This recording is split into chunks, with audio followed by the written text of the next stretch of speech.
I'm going to be reviewing Assassin's Creed 2.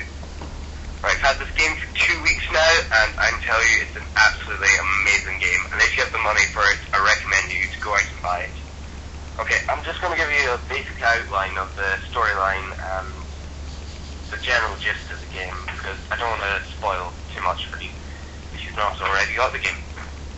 Okay, in Assassin's Creed 2, you'll basically be venturing around the cities of Venice, Rome, and Florence, and the Tuscan countryside. You'll be playing as the main character, Ezio Auditore, who's working with Leonardo da Vinci, who makes pretty cool gadgets, such as, he's got a new type of flying machine, and he gives you your twin wrist blades, where you hide your hidden blades. You'll be playing through a pretty fast-paced sandbox mode, and you're jumping from buildings, scaling up them, free running the main gist of the game. It does get a bit repetitive after a while though, because all you really need to do is aim yourself towards a building and run, and somehow you will get your way up it. It's only when there's a mission to do at the top of the tower or something like that you have to find a new, different way up the building that takes a wee bit of thinking.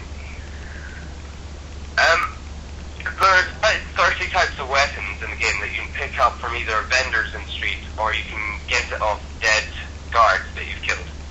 You can dye your clothing, and you can change your appearance to match what kind of fighter you are. So like a fully black outfit to match your Heartless Assassinness maybe, or maybe you go for the classic Assassin White just so you can be a bit like the old game. There's a new poison method as well, to target and kill without being noticed in a crowded room. So if you see a guard guarding a chest that you need to get to, and there's a group of guards around him, go up to him, poison him, run away, and then turn around, he'll be spazzing out in the middle of the floor, swinging his sword, swinging his weapon, whatever he's got, and he'll be hurting the people around him, creating the commotion.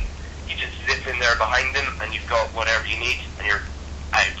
So it's not just a fully fledged draw your sword and do whatever you like business Assassin's Creed 2 is.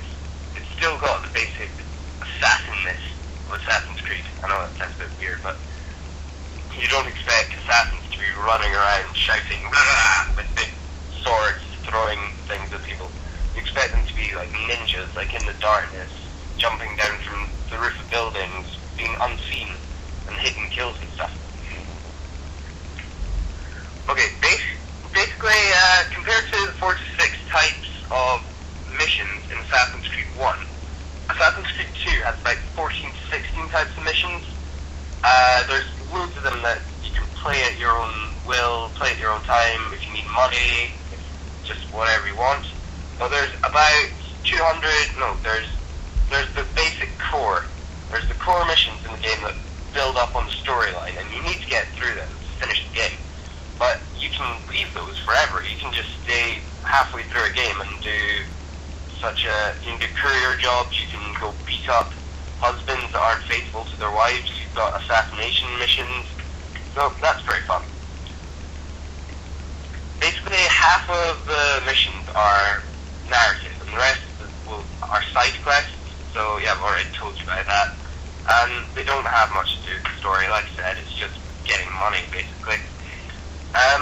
In the new game, there's a new day-to-night cycle, which is pretty good, and if you've played Assassin's Creed 1, you'll know that it doesn't really have a day-to-night system. You can just stand there for hours, and it'll be the same light intensity, same everything. It'll be like time stop, basically. But unlike the old game, you can now hide in water, which is pretty cool, because in the old game, all you could really do was sit down on a bench to hide yourself from people. But now, you can jump into water, and guess what? You won't die. And you can dive under the water, you can swim. It's very helpful when you're in Venice to be able to swim. And they've also introduced the notoriety system into the game. I like that quite a lot. And you increase your notoriety going around killing guards, making a scene of yourself in the street, killing civilians, etc. But to lower your notoriety, you go around bribing you bribe heralds who speak out against you. You assassinate the witnesses that have seen you do wrong things, or more commonly, there's wanted posters all around town, and if you rip these down, it takes away some of your notoriety. With a high notoriety, guards are more likely just to chase you for no reason and to stick a sword in your back for no reason. But I prefer to be incognito and anonymous as far as the notoriety system goes, because then you can go more places like an assassin. You can be an assassin hidden in darkness, running on the roofs, etc., and not drawing too much attention to yourself. There's also NPCs in the game that will steal from you, and they really annoy me because they're thieves and they run around, and the only way to get your money back is to chase them and to tackle them. But you can also steal from NPCs. But basically, just keep an eye on your character and make sure you don't get pickpocketed. And that's basically the game in a nutshell. But I cannot describe the game in, like, what? How long have I been going now? 6 minutes. I can't describe the game that quickly. There's so much to this game that you really